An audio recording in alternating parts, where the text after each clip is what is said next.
안녕하세요. 오늘도 사연살롱을 찾아주셔서 감사합니다. 인생에서 가장 평탄하고 즐거운 일상을 보내고 있는 여성이에요. 제 경험담을 풀어보고자 해요. 저는 외동딸이었는데 어렸을 때 아빠가 사고로 일찍 돌아가셨고 중학교 입학하자마자 엄마가 재혼을 하시면서 완전히 혼자가 되었어요.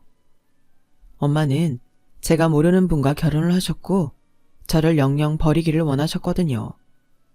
1년이 지났을 때 엄마는 아예 재혼하신 분과 외국으로 이민을 가셨고 소식이 끊겼어요. 저를 불쌍하게 여겨주신 외삼촌과 외숙모가 유일한 친척이고 가족이었네요. 하지만 저는 어딘가 겉도는 존재였고 그래서 외삼촌 외숙모와 친밀하게 지내본 적 없이 성인이 되었죠. 장학금 주는 전본대 나온 뒤로 이런저런 일을 하며 돈 벌고 하루하루를 사는데 급급하며 나이를 먹었어요.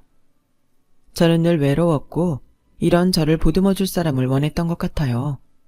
소극적이고 습관적으로 눈치 많이 보고 미움받는 것을 두려워하는 게 저였지만 반대로 남편은 사람이 첫눈에 딱 쿨해 보였어요. 작은 것에 일희일비하지 않는 사람처럼 보였다고 해야 할까요? 엄하고 조금 무서워 보이는 부분이 있긴 했으나 이런 사람이 저의 편에서 평생을 서준다면 정말 든든할 거라 여겼어요. 저는 결혼하면서 남편의 고향 지역으로 이사를 한 경우였죠. 그래서 거기에 아는 사람 하나 없었고요. 아마도 결혼하고 배우자의 상황을 따라서 거처를 옮겨분들이라면 이때의 제 입장을 이해해 주실 것 같아요. 덩그러니 낯선 곳에 남겨져서 오로지 남편 하나 바라보고 의지해야 하는 형국이었죠. 그래도 우리 부모님이 여기서 가까이 사시잖아. 네가 외롭거나 심심할 일은 아예 없을 거야.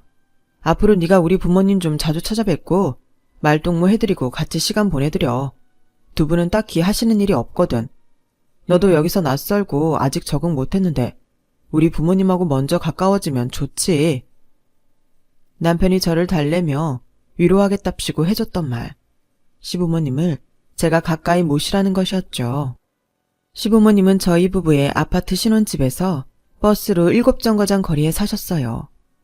제가 결혼 전에 자주 찾아뵌 것도 아니었고 따라서 친분이라고 할 게 미미했으나 그럼에도 한 가지 알았던 건 두 분의 성격이 무척이나 괴팍하시단 것이었답니다. 돌이켜보면 장남인 남편도 자기 부모를 감당하기 힘들어했던 거예요. 남편은 자기가 관심 있는 주제가 나와야 크게 오래 떠드는 스타일이지 대부분 과묵한 사람이었거든요. 참견이나 잔소리를 딱 싫어했고요. 그런데 시부모님은 자식을 앞에 앉혀두고 잔소리를 끝도 없이 하시는 스타일이었어요. 잔소리를 안 하실 때는 뭘 하시냐 하면 별로 영양가 없는 TV 드라마 이야기, 탤런트 누구누구한테 벌어진 일, 동네 사람 누구네가 어찌어찌 했다는 일화 같은 것들을 멈추지 않고 내뱉으셨죠. 뿐만 아니라 하소연은 어쩜 그리 잘하시던지요. 말씀을 뱉는 에너지가 있으신 분들이니 늘 심심해하셨어요. 아무리 귀찮고 버거워도 그렇지 자기 부모님한테 그렇게 쌀쌀맞게 행동하는 건 별로인 것 같아. 개인적으로 이해도 안 되고. 내가 그렇게 맺고 끊음 정확히 안 하면 두 분은 말씀을 너무 길게 하셔서 감당이 안 돼. 이제는 네가 있으니까 다행이네. 내가 미리 걱정 덜어도 됐지? 남편이 은근하게 또 채근을 하길래 알았다고 했었죠. 저는 부모의 사랑에 목이 마른 자식 입장으로만 살아왔었기 때문에 남편이 이상하게 느껴졌었는데요. 직접 시부모님을 겪어보니까 정말 힘들긴 하더라고요. 서로의 흉을 보시는 것도 저를 좌불안석으로 만들었죠. 5층짜리 빌라에서 2층에 사셨는데 엄청 오래됐지만 평수는 넓었어요. 하지만 자식들은 절대 거기서 부모랑 같이 안 살고 싶어 했죠. 남편의 남동생, 즉 저의 시동생도 근거리에 살았답니다. 저희 부부의 집이 중간이라면 시댁은 왼쪽, 시동생네는 오른쪽에 있는 위치였어요. 시동생이 결혼을 일찍 했는데 혼전 임신 때문에 그랬었더라고요. 아이가 6살이었죠. 저에게는 당연히 동서가 있었고요. 애를 너무 일찍 낳아서 둘 때는 아직도 생각도 없다며 태평하게 지내고 있었던 동서가 부러웠던 건 자기 친정이 차로 30분 걸리는 거리라고 했기 때문이었네요. 자기 식구들을 지척에 두고 사는 게 정말 부럽더군요. 가족의 울타리 안에서 사는 든든한 사람 같아 보여서요. 동서는 제가 시집 오기 전에도 시부모님과 가까이 안 지내온 사람이었어요. 아이 핑계를 대면서요. 저희 애가 낯을 워낙 심하게 가리고 예민하게 굴어서 시댁에는 도통 못 데리고 가요. 그러다 보니 시댁 방문이 계속 뜸했네요. 아, 그랬구나. 좀 지나고 나면 이제 또 금세 초등학교 입학할 때 되겠지. 그때 되면 동서도 한숨 돌릴 테니까 그때부터 아버님 어머님께 열심히 효도하면 되지. 지금은 다들 이해해 주실 거야. 네? 그때가 되어서 효도를 하라고요? 아, 역시 언니가 성격이 착하고 너그럽다 보니까 생각하는 게 남다르시네요. 언니가 어른들한테도 그렇게나 살갑게 잘하신다면서요? 너무 멋지신 것 같아요. 제가 정말 동경하는 성격이야. 앞으로는 본받을게요. 언니는 부모도 없고 사실상 고아 신세인데 어쩜 그렇게 잘 크셨어요? 동서가 크게 웃으면서 하는 말에 제 얼굴이 화끈했었네요. 저는 제 가정사를 따로 털어놓은 적이 없건만 동서가 속속들이 다 알고 있어서 얼마나 민망했는지 몰라요. 남편한테 말했더니 이제 다 한 가족이고 식구인데 뭘 그렇게 꺼려하냐면서 저를 오히려 책망했죠. 한 가족이고 식구라는 말에 제가 넘어가서 입을 다물었어요. 외로운 지난날에게 안녕을 고하고 시댁 식구들과 함께 새로운 인생 이막이라며 파이팅을 외쳤고요. 거의 매일같이 시댁에 제가 드나들었던 것 같네요. 남편이고 시동생이고 동서고 간에 전부 다 입으로만 효도를 했고 직접 찾아뵙고 살피는 건 저뿐이었어요. 시아버지께서 겨울 아침에 운동 나가셨다가 넘어져서 뼈 다치셨을 때도 달라붙어서 간호한 건 저 혼자였죠. 제가 상주하면서 간호할 수밖에는 없었어요. 내가 나가지 말라고 귀에 닦지 않도록 분명히 말했는데 뉴스에서 날씨가 영하로 떨어졌다고 얼마나 떠들었어. 추운데 그 아침에 나가길 왜 나가? 그렇게 추운 게 좋으면 홀딱 벗고 화장실 들어가서 찬물이나 몸에 끼얹어. 잔소리할 망구가 또 노망나서 지랄하는구만. 연병할 주둥이 좀 제발 다 물어. 시댁에 들어 앉아있으면 두 분의 설전 때문에 제 혼이 쏙 빠지는 기분이었어요. 혹시나 밥상에서 싸우시면 답도 없었죠. 고기국 끓여라, 나물 새로 무쳐라, 계란말이 좀 해봐라. 이런저런 지시사항을 꼭 하셔서 제가 그거에 맞춰 정성 들여 밥상 차려내면 뭘 하냐고요. 고성 오가기 시작하면 그릇 엎어지는 건 예산 일이었어요. 밥 먹다가 싸웠더니 입맛이 뚝 떨어졌다고 하시면서 당장 누룽지를 팔팔 끓여다가 김치랑 새로 차려달라는 둥 두 분의 변덕 때문에 제 고생이 말도 못했죠. 아직 상황 파악이 덜 되었던 초반에는 시어머니께서 저를 맨날 부르셔서 요리를 알려주시는 게 왠지 친근함의 표시 같아서 좋았는데 나중에 보니까 그게 아니었어요. 이게 다 너 생각해서 너 위해서 알려주는 거란다. 잘 보고 배워둬라. 이런 것들은 어디 가서 돈 주고도 못 배워. 네, 어머님. 설마 여기에 새우젓 넣고 간을 맞출 생각은 못 해봤네요. 알려주신 덕분에 깨우쳤어요. 잘 알았으면 이제 다음부터 이 요리는 네가 차릴 수 있겠지? 자, 이걸로 나한테 전수받은 총 7개 요리법 완성했다. 그러면 이제 네가 눈 감고도 뚝딱 차려낼 수 있는 요리가 7개인 거야. 맞지? 눈 감고도 차릴 수 있을지는 모르겠는데요. 제가 워낙 요리의 수질 자체가 뛰어나질 않아서요. 하지만 가르쳐 주신 대로 열심히 앞으로 해보겠습니다. 땡! 열심히 해서만은 안 돼. 잘해야지. 먹는 입이 귀한 입인데 맛있게 잘 차려내야지. 열심히 한다고만 하면 그걸로 만족이 되겠니? 양념장 휘졌던 수저를 입으로 가져가서 쪽 빠시더니 그걸로 제 손등을 세게 내려치시면서 시어머니께서는 연속으로 훈계를 하셨어요. 그때 머릿속에 이거 만만치 않겠구나 라는 생각이 들었던 것이죠. 그 이후로도 여러 차례 시어머니께서는 당신만의 요리 비법이라며 저에게 여러 가지를 전수해 주셨고 몇 주가 지나서부터는 저를 본격적으로 부려먹기 시작하셨던 겁니다. 무슨 요리 해달라고 시어머니께서 말씀하시면 저는 당장에 그거 만들 재료를 장바다가 불이 나게 시댁으로 달려가서 부엌에 박혀 있어야 했어요. 그게 응당 제가 할 일이라고 하셨고요. 제가 결혼을 한 건지 아니면 가정부로 취업을 한 건지 가끔은 헷갈렸어요. 여름에 오이지 담그고 물김치 담그고 가을에 10가지도 넘는 나물 반찬 무치면서 버텼더니 겨울이 오자 저에게 김장김치를 시키시더군요. 시댁으로 시어머니의 동네 지인 3분이 오셔서 같이 김장을 했어요. 저는 이미 자리 잡고 앉던 순간부터 너무 피곤해서 한숨을 안으로 삼키고 있었고요. 어째서 동서는 이런 자리에 빠지는 건지 내심 억울하다는 생각도 들었죠. 그때 늦게 도착하신 지인분께서 시어머니께 인사를 건네셨는데요. 어머나, 맏며느리가 와 있었네. 근데 여기 작은 며느리? 그 손주 낳은 며느리는 올해도 안 오나? 김장하면 김치는 꼬박꼬박 받아간담서. 올해야말로 김장 때 얼굴 디밀 줄 알았건만. 그 싸가지 없는 년은 올해도 잃어버린 싸가지를 못 찾아서 못 온댄다. 시어머니의 털털한 답변에 제가 그만 화들짝 놀라서 딸꾹질까지 하고 말았어요. 설마 동서를 그리 보고 계실 줄은 몰랐거든요. 새로운 사실을 알게 된 것에 저는 그날 허둥지둥하며 김장을 했었네요. 집안 살림하면서 시부모님 전적으로 수발드는 것만 제가 했는가 하면 그것도 아니었어요. 평일에는 주 5일 동네 빵집에서 아르바이트를 했어요. 아침에 일찍 일어나서 남편 아침밥 차리고 출근하는 거 보고 나면 빨래 청소 같은 집안일하고 저는 밥 대충 얼른 먹고 시댁으로 가서 점심밥 차리고 낮 동안 내내 시부모님 상대에 들이다가 해 떨어지기 전에 집에 와서 저녁밥 차리고 남편 퇴근해서 집에 온 거 보고 나면 딱 제가 아르바이트 갈 시간이었어요. 빵집 마감 업무 끝내고 제가 집에 돌아오면 밤 10시 반이었고요. 남편이 저녁 먹고 나서 둔 거 부엌 가서 치우고 저 씻고 잘 준비하고 나면 밤 11시는 기본으로 넘어 있었죠. 자고 일어나면 또 그런 하루의 반복이었어요. 그거 아르바이트로 돈 벌어 와봤자 생계에 무슨 큰 도움이 되겠어? 안 되지.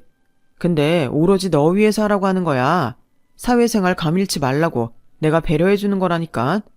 내 깊은 뜻을 네가 다 이해할 필요까지는 없어. 지금은 그냥 내가 하라는 대로 하면 되는 거야. 남편은 늘 이성적으로 저를 설득했고요. 그럴 때마다 저는 내가 힘들단 소리 너무 쉽게 하고 세상살이를 만만하게 보는 사람인가? 이런 생각이 들었던 것 같네요.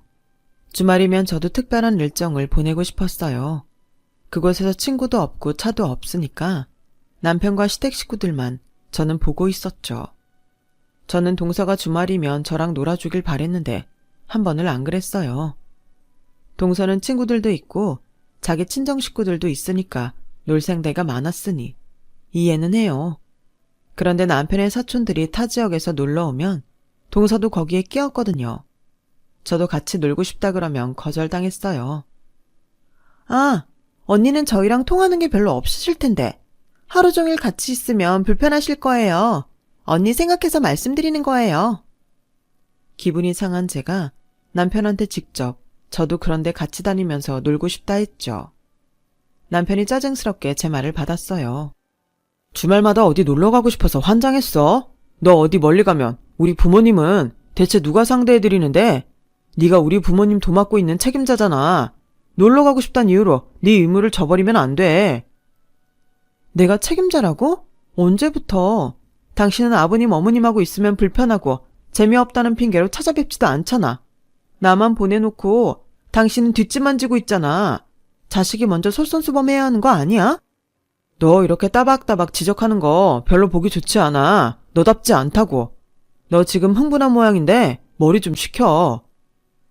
남편이 표정을 굳히면서 그렇게 말하면 저는 기가 죽어서 더 이상 말을 하고 싶지가 않아졌어요.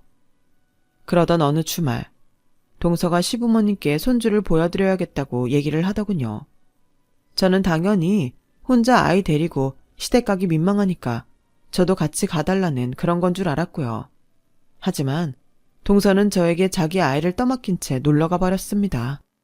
모두가 자기 시간을 온전하게 가지고 사는 중인데 저만 홀로 모든 것을 감당하며 버티는 중이었어요. 그럼에도 동서가 저에게 눈물까지 글썽이며 고마움을 표했던 순간, 언니 덕분에 제가 종종 숨통이 트이는 거 아세요? 저는요, 진짜 언니가 대단하다고 생각해요. 언니 안 계셨으면 제가 어쩔 뻔했을까 하는 생각 엄청 자주 하고 살아요. 늘 고마워요. 언니의 존재 자체가 저에게는 큰 도움이에요. 이런 게 저를 계속해서 버티게 만들었고요. 시동생 역시도 자기 형이 결혼 한번 잘했다면서 자기가 나중에 은혜 다 갚을 거라면서 저에게 늘 신세를 지고 있음을 강조했었죠. 시부모님께서도 늘 저를 몰아붙이시지만 어쨌거나 저 없으면 허전하다 하시고 항상 저를 찾으시는 걸 보면 시댁 식구들 모두가 저의 노고를 알고 있단 게 분명하다는 생각이 들었어요. 남편 또한 아주 가끔 저를 보며 머쓱한 표정으로 고마움을 드러냈거든요. 내가 표현을 잘 못하는 남자라 그렇지 참한 와이프 정말 잘 얻었다고 생각하며 살고 있어. 요새 너 같은 여자가 어딨겠냐? 그러니까 고생 좀만 더 해주라. 우리 부모님 언제까지 저렇게 활개치실 것 같아. 장담하건대 몇 년 안 남았어. 좀만 고생 더 해주고 우리 부모님한테 항상 내 얘기 좋게 잘해주는 거 잊지 말고. 알았지? 우리 와이프가 세상에서 제일 최고다. 이 무심한 사람이 제가 고생하고 있단 것만은 제대로 알고 있구나 싶어서 안심됐었죠. 남편이 시부모님을 귀찮게 여기면서도 두 분에게 잘 보이려는 욕심만은 계속 가지고 있었던 이유는 아마 재산 때문이었을 거예요. 시부모님이 해놓고 사시는 것만 보면 재산 많은 줄 상상 안 갔는데요. 저도 당시에 정확히는 몰랐어요. 아무도 저한테는 이렇다 저렇다 말을 안 해줘서요. 다만 재산이 좀 있으시겠구나 하는 짐작만 했을 뿐이었죠. 시부모님께 매일 시달리며 24시간 정신없이 다람쥐 쳇바퀴 굴러가듯 똑같이 고단한 일생을 보내던 어느 주말이었어요. 토요일이었는데 시어머니께서 갑자기 직접 쓴 도토리 묵이 드시고 싶다며 노래를 부르셔서 제가 장을 보러 나갔죠. 손에는 새로 오픈했다는 마트 전단지를 보고 그걸 쥐고 있었어요. 그곳까지는 살짝 거리가 있었으나 버스로 세정거장. 차비 아끼려고 걸어갔네요. 전단지 보니까 기존에 다니던 곳보다 대파도 싸고 계란도 특가 세일 중이라 알뜰하게 장을 볼 생각에 즐거웠어요. 그런데 평소 안 다니던 그 길을 걷는 제 눈에 믿기 힘든 광경이 들어온 거예요. 자기 동창들이 보자고 불렀다면서 그런 말을 남기고 외출한 남편이 거기에 있었어요. 동네에서 인기 많은 고깃집 앞마당이었는데 동창들이 아니라 자기 사촌들과 있더군요. 거긴 시동생과 동서도 함께였어요. 마침 식사를 끝내고 나온 참인 듯 보였죠. 저는 당황해서 못 박힌 듯 자리에 멈춰선 채 그들을 보고 있었고 제 귀에 시동생의 큰 목소리가 들려왔어요. 아, 요즘 따라 아버지 어머니 둘 다 귀찮게 연락드려야 돼서 미치겠어. 전화 안 받잖아? 그럼 다음에 전화 받았을 때 더 지랄해. 노인네들이 왜 그렇게 기운이 팔팔하고 성질이 드세냐? 진짜 형수가 있으니 망정이지? 우리 형 능력도 좋아.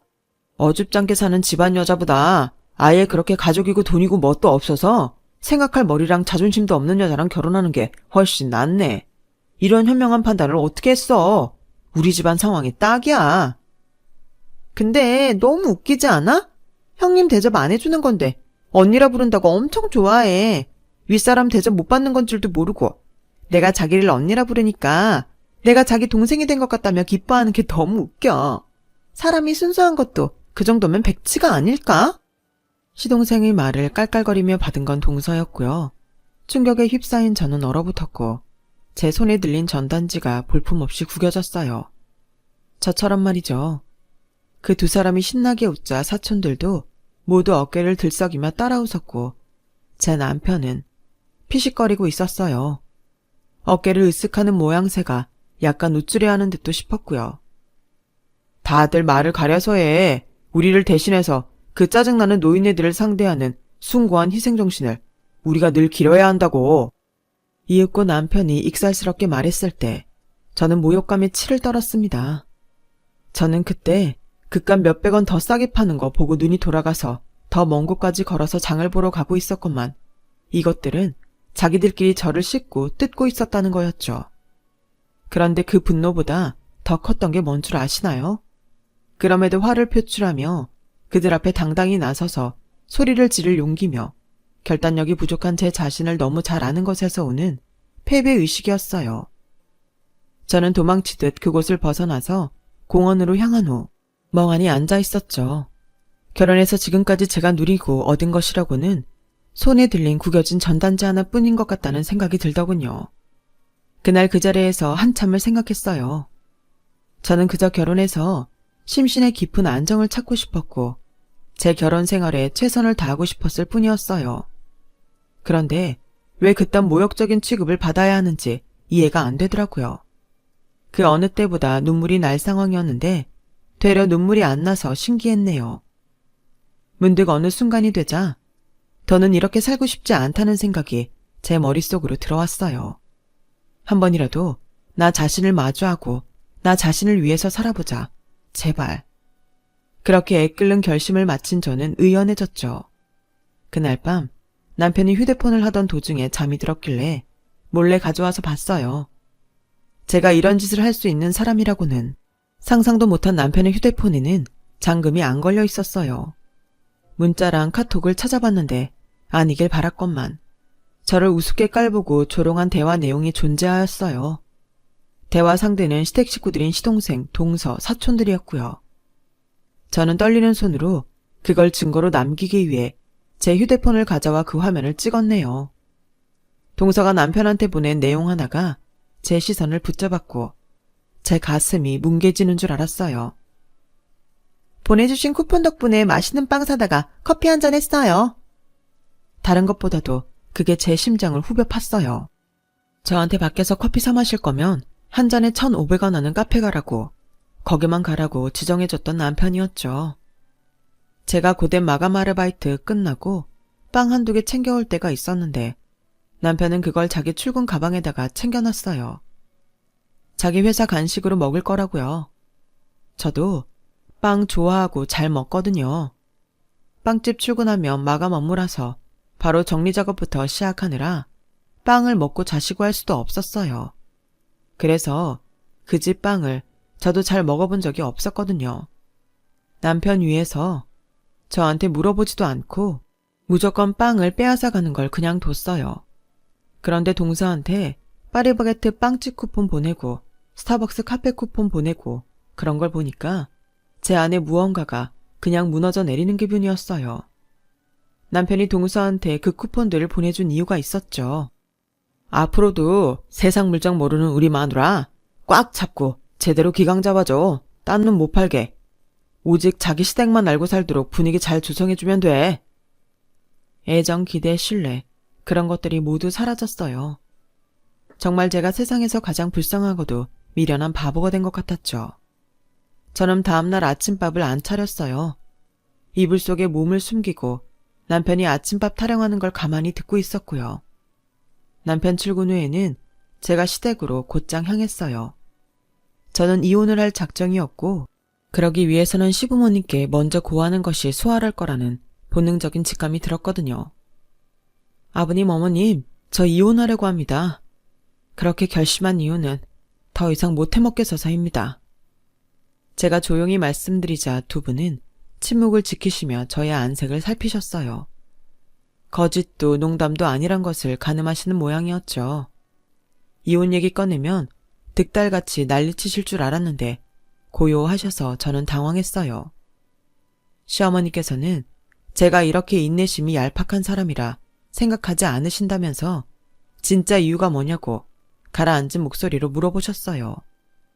시아버지께서는 계속 인상을 쓰고 계셔서 살짝 기가 죽은 제가 고개를 푹 숙인 채로 주절주절 말을 시작했습니다. 차라리 두 분의 얼굴을 보지 않고 거실 바닥만 보면서 혼자 떠드니까 말은 잘 나가더라고요. 말을 하다 보니까 남편을 비롯한 모두가 시부모님을 얼마나 경시하고 있는지까지도 상세히 밝히게 됐네요.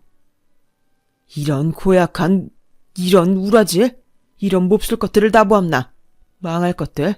부모 품 아래서 어려움 없이 자라고 이날이 때까지 살아온 것들이 주제도 모르고 은혜도 모르고 폐륜을 해?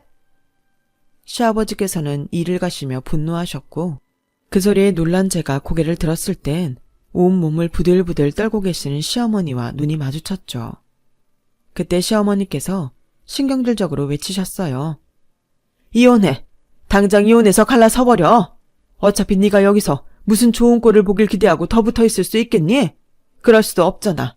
하루도 더 끌지 말고 단판에서 이혼해.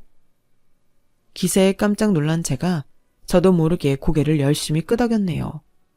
두 분께서는 어쨌든 이혼하라고 해주셔서 다행이었고 저는 그날 밤 남편에게 이혼 선언을 했습니다. 고깃집 앞에서 다 받고 그간 다들 한마음 한뜻으로 저를 업신여겨온 것도 다 알고 있다 밝히면서요. 그랬더니 남편의 첫마디가 이거였죠. 미친년이 개소리하네. 이혼? 웃기지 마. 제가 그 앞에서 웃었어요. 전혀 안 무서운 제 자신이 신기해서요. 제가 웃자 남편이 당황하더군요. 뭘 웃어? 절대 이혼 못 해주고 해줄 생각 없으니까 꿈도 꾸지 마. 네가 할 수 있는 건 없어. 그래? 그럼 이혼 소송 걸게. 이혼 소송도 좋지. 세세하게 조율도 가능하니까. 뭘로 소송 걸 건데? 네가 소송이 뭔지는 알아? 뜻은 알아? 너 자라온 배경 보면 모를 것 같은데? 남편이 신랄하게 저를 비웃었지만 저는 평온하게 미소를 지을 뿐이었어요. 그러자 그제서야 심각성을 인지하기라도 한 것인지 남편이 초조한 표정이 되어서는 저를 또 달래려고 들더군요. 지금까지 그랬던 것처럼요. 그런 식으로 자기는 현명하고 이성적이며 저는 충동적이고 생각이 짧은 사람으로 몰아가는 거였죠. 이제 그 수법을 알고 있었어요.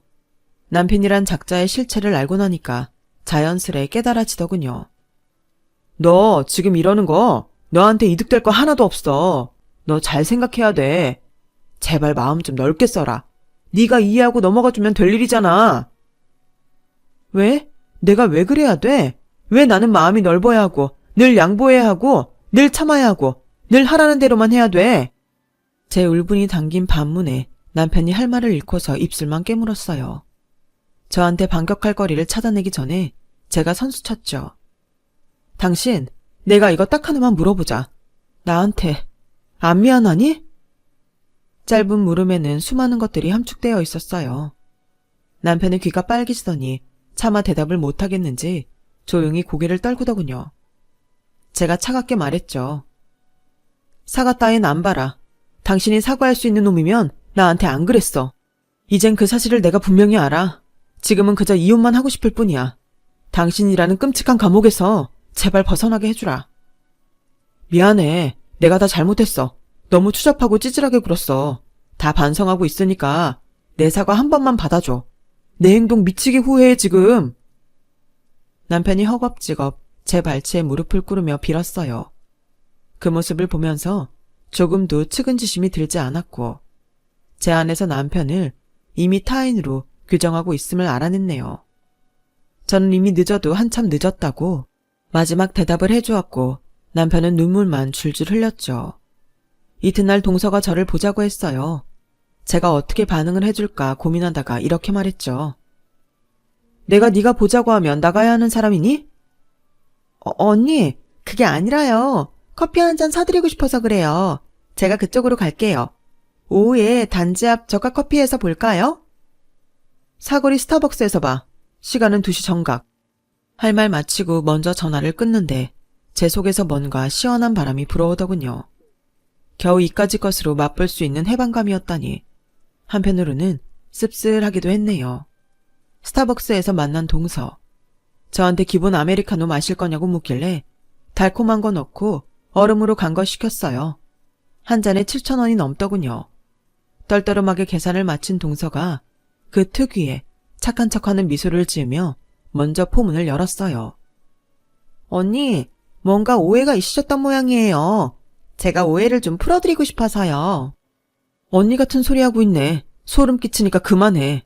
왜 놀란 표정이 됐어? 내가 이렇게 나오니까 갑자기 하려던 말이 쑥 들어가기라도 한 모양이지? 나는 있지. 미안하다는 사과 외에는 안 듣고 싶은 사람이야. 그러니까 이런 변명 저런 변명 대려고 괜히 머리 굴리지 않아도 돼. 죄송해요. 제가 잘못했어요. 생각이 짧았고 너무 예의가 없었습니다. 깊이 뉘우치고 있으니 언니가 아니 형님이 제발 아버님 어머님께 말씀 좀 잘해주시면 안 될까요? 지금 두 분이 화가 많이 나신 모양인데 저희랑은 이제 대화도 안 하시겠대요. 형님도 제가 왜 이렇게 굴었는지 다 듣고 나시면 저를 조금은 이해할 수 있을 거예요. 안 궁금한데? 내가 왜 동서랑 같이 덜 떨어진 인격을 지닌 사람의 변명을 들어줘야 돼? 그냥 나쁜 년으로 남아. 그러면 되는 거야. 어디 언감생심 이해를 받으려고 하고 있어? 동서의 충격으로 물든 얼굴을 감상하며 천천히 자리에서 일어난 제가 음료를 챙겨서 그곳을 빠져나왔어요. 얼빠진 시선이 제 뒤통수에 꽂히는 기분, 꽤나 유쾌하더군요. 얼음 갈아 넣은 음료수를 마셔서 그런가 제 속이 시원하고 후련했습니다. 진작 이렇게 질러보고 살 걸 싶더군요. 시부모님께서 당장 이혼하라고 남편을 종용해 주신 덕분에 무탈한 이혼이 진행되었어요. 저는 그 지역을 떠나 외삼촌 외숙모가 계시는 곳으로 가기로 했죠. 이혼한다고 말씀을 드렸더니 갈 곳 있냐면서 일단 오라고 하시더군요. 선뜻 그렇게 해주실 줄은 몰라서 제가 놀랐네요. 그래도 가족이라는 것인지 만감이 교차했어요. 이사를 하기 전에 시부모님을 배웠답니다. 시부모님 때문에 정말 너무나도 마음고생 많이 하면서 힘들었는데 떠나면서는 애틋하고 좋은 기분으로 인사를 드릴 수 있다는 것이 신기했어요. 그동안 감사했다고 인사를 올렸는데 시부모님 두 분 모두 저를 빤히 보시는 거예요. 분위기가 좀 이상하다 싶던 때에 시어머니께서 이렇게 말씀하셨어요. 큰 놈이 왜 너랑 순순히 이혼하자는지 아니? 집안 글러먹은 너랑 이혼하면 우리가 재산 잘 나눠주겠다고 말했기 때문이란다. 그런데 우리는 큰 놈이고 작은 놈이고 며느리년이고 전부 다 정이 떨어져 버렸어. 키워주고 잘해줘봤자 소용없더구나. 네가 1년 동안 우리한테 해준 것만 못하니. 그래서 우리는 가진 재산을 너에게 나눌 작정이다. 네? 저에게 재산을 주시겠다고요? 저는 이제 두 분의 며느리도 아니에요. 제가 손주를 안겨드린 것도 아니고 저랑은 그냥 남남인데 어떡해. 제가 너무 놀라서 손까지 떨었네요. 있을 수 없는 일이라며 고개를 젓는 저에게 이번에는 시아버지께서 말씀하셨어요. 너는 내 푸념이고 이알망구 찌랄이고 구분 없이 다 받아준 유일한 사람이거늘 남남이라니. 네가 우리 가족이 아니면 누가 우리 가족이란 거야. 너에게 재산 조금씩 남겨줄 테니까 너는 아무 걱정도 하지 말아라. 우리가 비록 여기 들어앉아 있는 노인네들이라도 알 건 다 알아. 방법도 다 마련해놨으니 너는 앞으로 돈 쪼들릴 염려 없이 살면 돼. 순간적으로 눈물이 핑 돌았어요. 그 고깃집 앞에서 남편을 비롯한 시댁 사람들의 실체를 알게 되고 지금까지 제가 한 번도 운 적이 없다는 걸 그제야 깨달았네요. 막혀있던 것이 터져버린 제가 시부모님 앞에서 오열을 하고 말았습니다. 숨 넘어가듯이 울어버렸어요. 그러자 시어머니께서 손으로 제 등을 두드리며 당신도 우셨죠. 그간 저를 못살게 괴롭히시는 줄만 알았던 시어머니께서는 어쩌면 너무 외롭게 지내오신 탓에 그리 되셨을 뿐이고 진심을 어떻게 전해야 하는지 모르시는 분이었을 뿐이지 본심은 무척 정이 많으신 분일지도 모른다는 생각을 했네요. 시부모님께서는 이후 바로 행동 개시에 들어가셨어요. 시동생과 동서는 알고 보니 시아버지의 오랜 지인이신 분께서 주인으로 있는 집에 전세를 살고 있었는데요. 어이, 김 차장, 전세 만기 날짜 곧 아닌가? 이제 다시는 해주지 마. 필요 없어. 하루빨리 그것들 내쫓을수록 좋아. 시아버지께서 집 주인분께 그들을 쫓아내라고 하셨고 시동생과 동서는 도리 없이 집을 잃었어요. 전세금은 당연히 시아버지의 수중으로 돌아갔고요. 시동생이 제발 어린 손주를 봐서라도 이러지 마시라고 시부모님께 울면서 빌었다던데 소용이 없었나 봐요. 급한 대로 동서의 친정에 들어가 얹혀 살게 되었고요. 남편 역시도 그 집이 시아버지의 인맥 파워로 저렴하게 얻은 월세였기 때문에 2년 만기를 채우자마자 쫓겨났어요. 시부모님의 드센 성격과 입김이 그쪽 일대에서는 워낙 유명했던지라 남편은 근처에서 집을 새로 구하지 못하고 멀리 떨어진 동네에 원룸을 구했죠. 어차피 두 분 재산은 자식에게 오도록 되어 있어. 내가 지금은 참지만 나중에 웃는 사람은 결국 나라고. 남편이 정신줄을 놔버렸는지 술에 취해서는 시아버지께 전화를 걸어서 헛소리를 했었다네요. 그 덕분에 더욱 제대로 찍혀버렸죠. 남편, 아니 전 남편의 바람이 이루어지기는 힘들 것 같아요. 아버님 어머님께서는 재산을 저에게 넘겨주시는 것에 아주 진심이고 진지하시거든요. 그 지역을 떠나 외삼촌 외숙모가 계시는 곳으로 온 저는 직장을 잡고 규칙적인 일상을 나기 시작했어요. 사실은 아버님 어머님의 은밀한 도움이 이어지고 있었기 때문에 제가 꼭 돈을 안 벌어도 될 정도였지만 사회생활 꾸준히 하는 거 저에게는 필요해서 그렇게 했네요. 두 분은 이제 저의 부모님과도 같은 존재가 되었어요.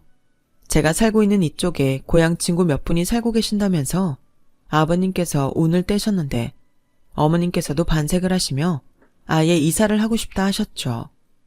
그러고 보면 두 분은 항상 지지고 볶고 난리를 치시는데도 부부간의 신뢰나 정이 무척 깊으신 것 같아요.